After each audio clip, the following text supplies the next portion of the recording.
Saya ke Dokter Stella dulu. Tadi saya sempat bertanya mengenai apa dampak terbesar dari tumbuh kembang balita jika kemudian vitamin atau gizi tidak terpenuhi dalam 6-24 bulan ini. Oke, 6-24 bulan, termasuk di dalam 1000 hari pertama kehidupan seorang anak, yang sangat berpengaruh pada kehidupan selanjutnya.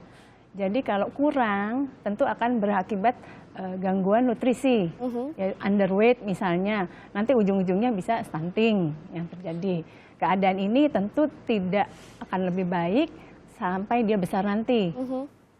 Dia akan risiko untuk penyakit-penyakit metabolik, ya kan, lalu gangguan untuk tumbuh kembangnya, juga untuk kemampuan berpikirnya.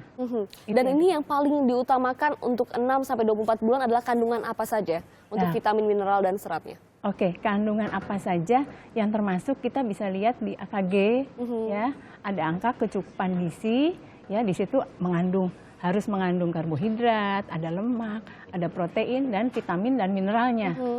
Itu harus tercukupi. Dan inilah yang kemudian diawasi oleh BPOM begitu Pak ya, dalam semua produk-produk makanan bayi. Baik, kami akan penelpon dari Semarang, Pak Jimmy bergabung bersama kami. Selamat pagi Pak Jimmy. Ya, selamat pagi. Silakan Pak Jimmy. Jadi kalau menurut saya itu regulasinya harus diperketat. Karena kalau hanya mengawasi, itu SDM-nya sedikit banget Bu. Satu, jajanan pasar, saya mengawasi. Jajanan di sekolah, itu kan umurnya terbatas.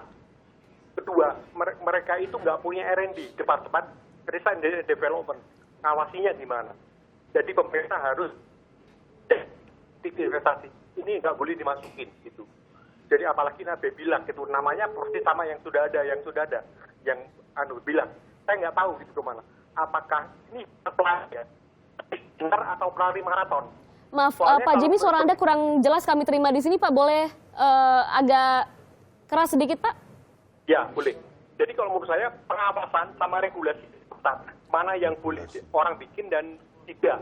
Karena di daerah itu pengawasannya itu SDM-nya terlalu sedikit Bu. Sementara item makanan yang dijual itu banyak sekali. Kawasinya gimana coba? Satu, kedua, mereka modalnya, cara investasinya, kemudian cara jualnya, marketingnya, itu mereka terbatas. Jadi investasi itu terbatas, sangat terbatas, dan nggak bisa ngawasi di Denpom itu. Kawasinya gimana coba? Baik, Saya Pak Jimmy. nggak kebayang gitu kan. Apakah Anda ini juga pelaku usaha begitu atau sebagai konsumen Pak? Ya. Itu kan harus kalau usaha kecil kan harus bayar harus daftar PIRT, terus nanti disurvei bagaimana cara produksinya, cara produksi kita bersih enggak, pola produksinya gimana. Sementara SDM banyak kan yang masuk itu maaf kata ya, itu tingkat pendidikannya itu asal-asal, pokoknya asal produksi, terus kedua asal jual, yang ketiga asal laku. Iya, dari pengalaman Anda Pak Jimmy, bagaimana dalam mengurus izin ini? Oh, izinnya gampang. Izinnya setelah menjalankan cara produksinya, cara buatnya itu bersih, higienis. Habis itu cara bersaingnya, cara jualnya. Karena kita di pasar itu bersaing dengan konsumen banyak sekali. Umur produksi produk itu rata-rata pendek, sehari, 2 hari, 3 hari, nggak panjang Bu. Ya. Sementara ada peraturannya, ada expired date ya kan, kadaluarsanya. Itu terbatas gitu Pak. Jadi kita nggak bisa salahin. Jadi pemerintah tuh regulasinya harus ketat. Mana yang boleh dijual, dibikin, dikemas, dan mana yang tidak. Kan nggak mungkin dia bersaing dengan kapital besar. Baik, terima kasih Pak Jimmy. Kami menangkap maksud Anda. Dan kami akan menelpon berikutnya dari Lampung, Pak Sipuan. Selamat pagi. Ya, Pak Sapuan, selamat pagi. Selamat pagi, Pak Sapuan Ali Lampung. Iya, baik Pak Sapuan. Terima kasih atas telepon Anda. Silakan Pak. Menurut saya ini adalah kejahatan serius. Karena baby luck ini sudah beberapa kali, tetapi tetap saja bandel. Ini karena ini berhubung dengan makanan bayi. Bayi ini kan cikal-bikal anak bangsa. Bagaimana generasi depan kita? Kalau mereka berpenyakit dan selalu dibohongin oleh produsen-produsen yang seperti ini, dan saya yakin produsen ini nggak mungkin nggak tahu bagaimana cara perizinannya. Ini bandel ini bandel ini. Jadi kalau menurut saya jelasnya, mereka-mereka yang seperti ini harus diberikan proses pembelajaran, mereka diberikan pasal penipuan, izinnya dicabut sama sekali, dan orangnya ditangkap serta diberikan kepada pasal penipuan. Ini jelas ini menurut Baik. Karena satu lagi Bu, izin ini kan setiap perusahaan itu ada, kebetulan saya di BPM Provinsi Lampung.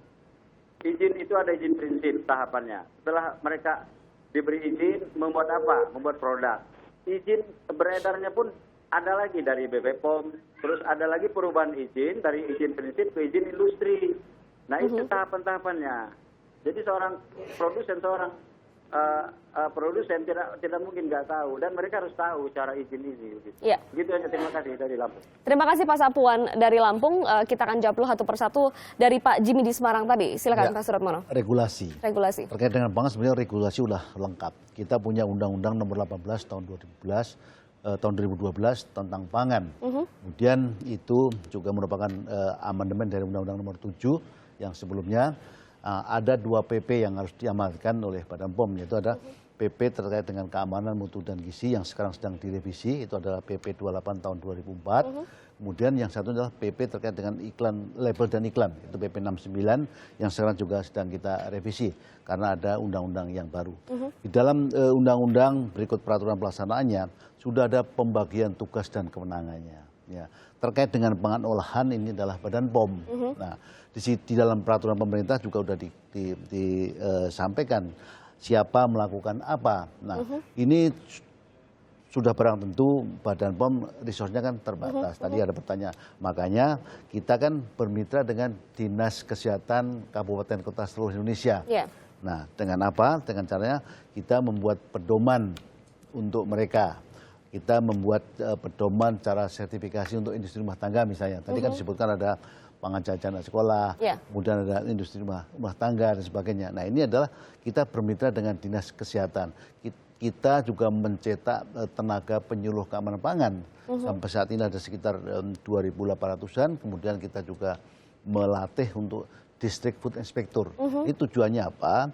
Ini adalah supaya industri-industri yang di daerah-daerah itu bisa terawasi oleh mereka. Ya, jadi itulah kerjasama BPOM dengan penting, ya. lembaga pengawasan di daerah. Kita melepas enggak, kita juga melakukan pengawasan misalnya pangan jajan sekolah.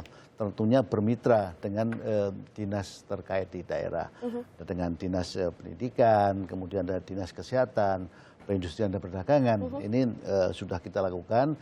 Kita di pusat membuat guidance, membuat direction, kemudian nanti implementasinya adalah secara operasional dilakukan oleh petugas di daerah begitu POM seluruh Indonesia. Itu udah berjalan terus. Jadi dan evaluasi juga terus dilakukan begitu terus, ya? Tentunya ada yang sudah maju banget, ada yang belum, ada yang jalan di tempat itu wajar lah.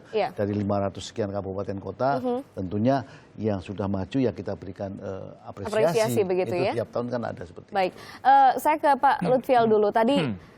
Apa betul Pak sebelum Anda memutuskan menjadi produsen, ini Anda tidak mengetahui langkah-langkah untuk menjadi produsen dan kemudian setelah berjalan adanya kasus dan kemudian temuan baru ingin diperbaiki begitu?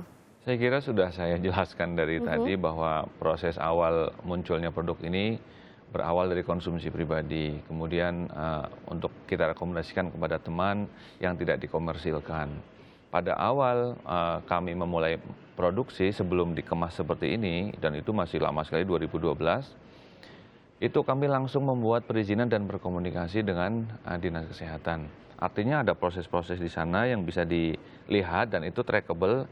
Akta CV saya masih ada, SIUP, izin PRT yang lama saya. Artinya ada upaya-upaya dari saya untuk melakukan perlindungan yang sifatnya keamanan pangan, mengingat memang produk tersebut akan diedarluaskan.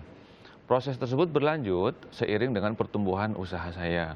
Sehingga pada 2016, sejak kedatangan BPOM waktu itu kami langsung merespon dengan misalnya memindahkan ke kawasan, kemudian kami juga melakukan uji laboratorium sesuai dengan yang kami tahu pada waktu itu, kemudian kami juga mengurus sertifikat yang diperlukan, sertifikat lain misalnya seperti sertifikat halal. Ini hal-hal seperti ini mudah-mudahan menjadi penanda bahwa kami memiliki itikat baik untuk melindungi keamanan pangan. Adapun misalnya prosesnya belum sesuai, nah ini kami sudah mendapatkan pengarahan dari BPOM untuk memperbaiki, kemudian juga secara prosedur kami harus memang 100% taat kepada peraturan MPASI sesuai aturan BPOM. Untuk uji laboratorium sudah diberikan kepada BPOM, Pak? Apa yang dilakukan oleh PT Hasanah? Pada waktu dilaksanakan sidak, waktu itu sudah kami tunjukkan semua dan itu trackable, artinya ada proses-proses dari awal yang memang sudah bisa dilacak bahwa kami memang memiliki itikat untuk melindungi konsumen. Ini yang harus dicatat sebetulnya. Tapi ke depannya memang sesuai dengan arahan BPOM kami harus berkoordinasi dengan BPOM mengingat makanan pendamping ASI adalah makanan berkategori berisiko tinggi. Iya, baik. Saya tutup dengan Dr. Stella. Jadi apa yang harus menjadi perhatian terutama bagi ibu ataupun ayah ini yang memiliki anak balita 6-24 tahun dan sudah mulai mengkonsumsi makanan. Apa yang harus kini menjadi catatan? Yang menjadi catatan, jadi gini, kita harus memperhatikan bahan-bahannya yang akan diberikan pada anak, ya kan? Kita harus, dan proses 6-24 bulan ini adalah proses pembelajaran makan. Jangan lupa jenis-jenisnya, ya. Lalu terakhir adalah evaluasinya, berat, tinggi badannya setiap bulan tolong dievaluasi. Kalau ada masalah segera biar bisa dibantu, ya.